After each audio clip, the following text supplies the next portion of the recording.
الا دخلك الشك شي نهار في شي وحده معاها في علاقه، ما تلاحش الاتهام ديريكت، وقف وسول راسك منين جاي هاد الشك. واش من السلوك ديالها اللي ولات فيه ان واضحه، ولا غير انت منوي بسبب شي جرح قديم.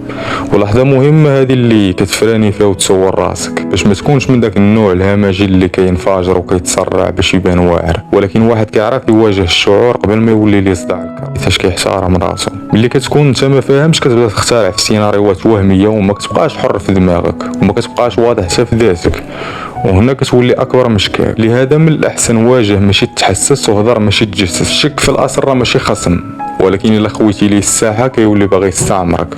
والاخطر هو فاش كتسكت عليه وكتبغي تحولو لغضب. شي نهار عاد كتنفجر بالغلط، كتولي تبان انت هو الهمجي الكبير. لان الرجوله ماشي هي ترون كارك وترول اللي معاك باش تحل المشكل محتمل، ولكن هي تحلو بثقه وهدوء وتسول بجرأه.